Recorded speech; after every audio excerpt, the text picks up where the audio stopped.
Today, we're tackling green screens, what material to use, how to get the cleanest image, how to use the lighting, all of those sorts of things. We're also going to edit out that green. Now, for those of you who don't know, the green screen is often used to replace a background, kind of like this.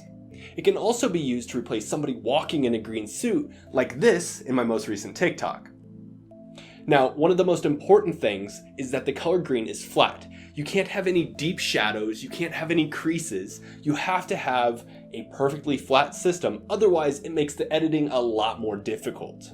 So why is the color green used? Well, to put it simply, people aren't green. They're more of a red to orange tint. And when we look at the color spectrum, the opposite of red and orange is green and blue. This is why this is often used for keying. Okay, so now that you know that the color green is important, the next question is, does it matter what material? Can I just get some plastic green bin and put it behind me and make it work?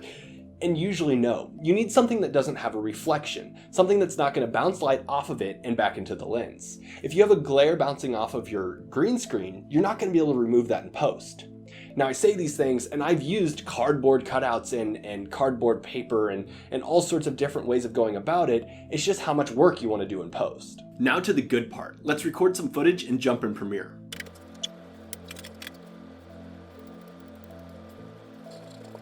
Alright, now that we're in Premiere, let's grab our footage and find the part that you want to place on your timeline. I chose the end because I'll be running and it'll be useful.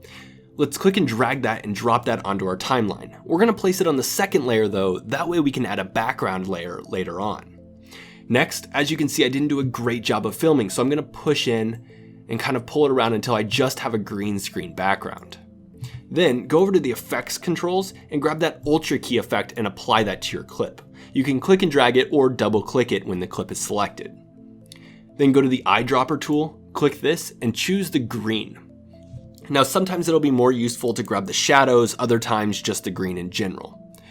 The next step is to use this setting right here and drop it down to aggressive. This will clean up any green. Then we're going to go ahead and choose the alpha channel, and this will tell us what the green is taking out the most and the least. Under matte generation, we can adjust the pedestal and it'll kind of pull it down just a little bit more. Then under matte cleanup, we can adjust the choke so it kind of pulls in on ourselves and soften it up a bit so it's not too bad.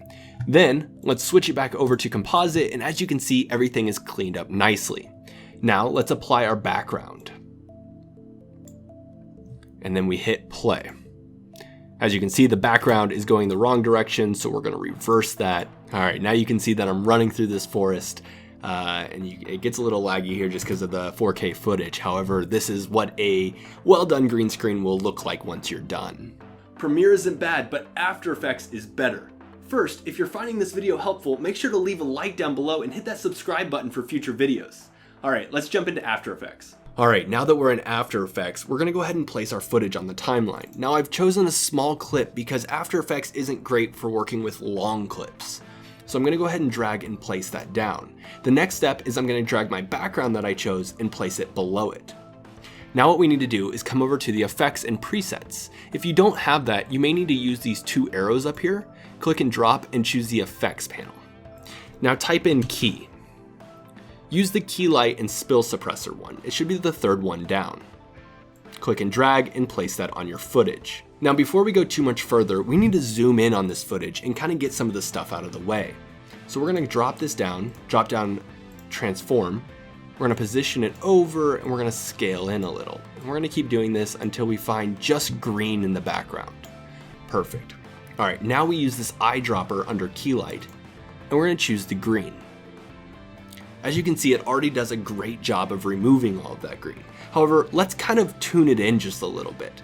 We're going to use this drop down and choose the screen mask option. Now, as you can see, it didn't quite get rid of everything, but it got rid of most of it.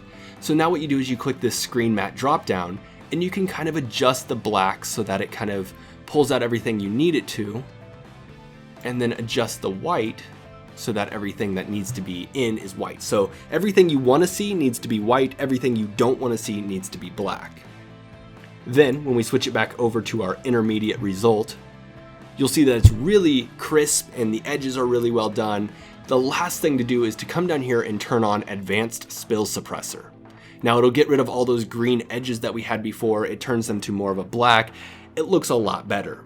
Thank you guys for checking out this video. I hope it was helpful in learning more about green screens and how they work and how to edit them. If you have any questions or comments, leave those down below and I'll make sure to get back to you. Now join me next week and we'll be going over the pen tool in the Adobe Suite and how to efficiently use that. Make sure to hit that like, hit that subscribe, ring that bell. I'll see you guys in the next one.